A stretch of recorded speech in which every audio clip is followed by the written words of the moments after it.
से हैं। दुआएं आपकी। तो आपने अपनी इस माजूरी को जो है, जाहिर बात है आपके पेरेंट्स स्पेशली आपके फादर की आपको बड़ी जिसे कहते हैं मदद हेल्प हर पेरेंट करता है, लेकिन आपके वालिद साहब आपके लिए एक तनावर दरख्त की सूरत में थे जिन्होंने आपको नीचे नहीं लगने दिया। पहले तो अपना थोड़ा सा बताइए कि आप इस तरफ कैसे आ गए। पहले तो आपका शुक्रिया मोहसिन साहब, आपने इस प्रोग्राम में इनवाइट किया। सबसे पहली बात यह कि जब मैं ख़ुद डिसेबल हूँ और जब मैं अपने जैसे साथियों को देखता था और लोगों को देखता था खेलते हुए, तो मुझे बड़ा शौक़ था कि हम लोग भी स्पोर्ट्स का हिस्सा बने। जब हम लोग कहीं पे भी खेलने या कुछ जाते थे तो लोग वो हमारी माजूरी की वजह से हमें अपने साथ खेलना तो बड़े दूर की बात है, अपने साथ ज्वाइन भी नहीं करते थे। तो मेरे माइंड में जब मैं स्पेशल पर्सन्स के स्कूल में दाखिल हुआ तो मेरे माइंड में एक आइडिया आया कि क्यों ना हम अपने जैसे लोगों की टीम बनाएं, जो हमारी तरह के लोग हों, जो हमारे ही रूल्स के ऊपर खेलें। तो फिर मैंने ये सबसे पहले अल-फराबी स्पेशल एजुकेशन के अंदर एक टीम क्रिएट की और फिर उसको लेके पहला मैच वहाँ के एक लोकल स्कूल से करवाया और फिर उसके बाद ये सिलसिला जारी शुरू हो गया।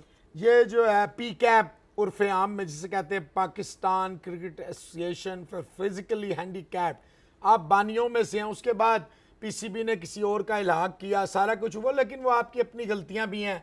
इन फाइटिंग शुरू हो गई, आपकी तंजीम हाईजैक हो गई कि जो हैंडीकैप्स थे उनके ऊपर दूसरे लोग आ गए। वो तो बात ये किस सन में आपने इसकी बुनियाद रखी और इसकी जो अचीवमेंट्स हैं वो थोड़ा सा बताएं। असल में जब हम लोगों ने इस तरह मैच शुरू किए, कभी पीसीबी में जाते थे, लोगों को इस बारे में अवेयरनेस नहीं थी, वो मानते ही नहीं थे।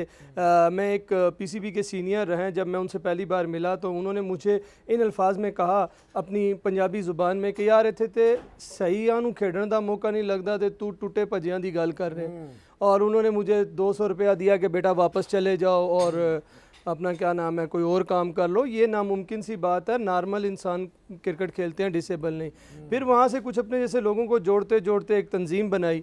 जब वो तंजीम कंप्लीट हुई तो उस वक्त लोगों को इस चीज़ का नहीं पता था, इसका चार्म का नहीं पता था। फिर जब हम लोगों ने इंडिया की टीम क्रिएट की, बांग्लादेश की, श्रीलंका की, मुख्तलिफ कंट्रीज़ की और फिर जब यहाँ पे हमने पहला मैच करवाया तो 2012 जी, जब यहाँ पे एक इंटरनेशनल इवेंट हुआ और उसमें जो फॉरेनर थे उन्होंने बड़ा हमें अप्रिशिएट किया, तो लोगों को एक चीज़ नज़र आ गई कि ये भी एक कोई गेम है, ये भी लोग ये कर सकते हैं। और फिर उनको अप्रिसिएशन को देखते हुए लोग जुड़ना शुरू हो गए और फिर जुड़ने के बाद उन्होंने इसको हाईजैक इसलिए कर लिया कि उन्होंने इसको अपनी पब्लिसिटी का ज़रिया बना लिया। आते थे मैचेस में हमारे साथ तस्वीरें खिंचा के, इंटरव्यूज़ दे के, उसके बाद वो गायब हो जाते थे। दैन फिर हम वही मेहनत करते थे दोबारा और फिर ये लोग आके अपना नाम और वो कह लें जिसे कि कैश कराते थे आपके नाम को। बिल्कुल। अच्छा, उस वक्त जब आपने ये शुरू की तो मुझे याद है पीटर हेवर्ड साहब थे ऑस्ट्रेलियन हाई कमिश्नर, वो बड़े इन्वॉल्व थे, सूडान के थे, नाइजीरिया के थे और बहुत सारी एम्बेसियों वाले, वो बड़े आपके साथ एक्टिव हुए। सरीना होटल ने आपकी बड़ी खिदमत की, इस्लामाबाद चैम्बर ऑफ कॉमर्स के कई लोग आपके साथ जुड़े। मुनव्वर मुगल साहब, मुझे याद है, अल्लाह बख्शिश करे, उनकी साहब जो सदर थे वो बड़ा आपके साथ एक्टिव रहे। जी, ये असल में फॉरेनर्स को तो इस चीज़ का, वो तो ऐसे कामों का आपको पता अप्रिशिएट करते थे। पीटर हैवर्ट और ये जो दूसरे लोग थे इनसे हमारे कुछ पर्सनल रिलेशन भी थे, मेरे मुलाकातें होती थी मुख्तलिफ इवेंट्स के ऊपर।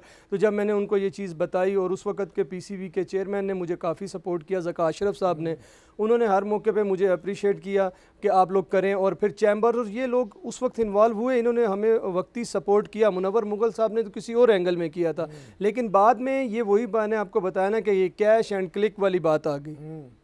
अच्छा, तो 2012 में आए, बड़ा शानदार मेला सजा, जबकि पाकिस्तान में कोई टीम कोई क्या कहते हैं फिशिंग टूर्नामेंट खेलने नहीं आती थी। स्क्वाश बंद, टेनिस बंद, हॉकी बंद, क्रिकेट तो बिल्कुल ही बंद। कितना मुश्किल था कि कम्युनिकेट करना, स्पेशली पाकिस्तान इंडिया के बड़े खौफनाक स्ट्रेन रिलेशंस थे।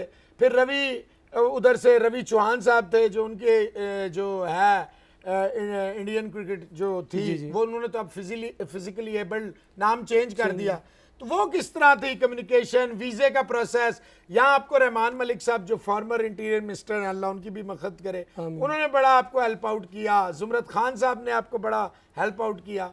असल में उस वक्त जब हमने ये जिक्र किया मुख्तलिफ लोगों के साथ कि हम इंडिया की इस तरह की फ़िज़िकली टीम बुलाना चाह रहे हैं, तो लोग इसको बिलीव ही नहीं कर रहे थे कि यार नॉर्मल लोगों को क्या, आम कोई इंसान पाकिस्तान में नहीं आता। फिर हमने उस वक्त, अगर आपको याद हो, तो उस इवेंट में तकरीबन कोई इंटरनेशनली जो हमारी एम्बेसीज हैं उनके 30 to 35 लोग एम्बेसडर्स वहाँ पे मौजूद थे। और रहमान मलिक साहब से जब मैंने डिस्कस की तो उन्होंने कहा, ऐसा बिग रिस्क। मैंने कहा सर आप मेहरबानी करें, हमें सिक्योरिटी और ये चीज़ें फराहम करें। उन्होंने सिर्फ इसलिए ये सपोर्ट किया कि हम दुनिया में, वो उस वक्त हम वो लोग थे जिन्होंने दुनिया में ये पैगाम दिया इतने एम्बेसडर्स की लाइन को खड़ा करके कि ये पाकिस्तान एक पुरअमन मुल्क है और हम यहाँ पे हर तरह की स्पोर्ट्स को सपोर्ट करते हैं। तो उसका जेस्टर ये पहुँचा कि जब वो इंडिया में, जब उसके ऊपर डिस्कशंस हुई, मुख्तलिफ ममालिक के मैगजीन्स में आया, तो पाकिस्तान का एक बहुत अच्छा इमेज खेलों के हवाले से बहुत अच्छा इमेज गया, क्योंकि उस वक्त बम ब्लास्ट और अला बला आपको पता है पाकिस्तान में बहुत ज़्यादा था। तो वो फिर अल्लाह का करम हुआ कि हम कह लें कि उसके पायनियर बने। हमने वो रास्ते निकाले कि जिसके ज़रिए दुनिया ने पाकिस्तान को पुरअमन मुल्क समझा और उसके बाद कुछ नेशनल और नॉर्मल टीमें भी पाकिस्तान आई।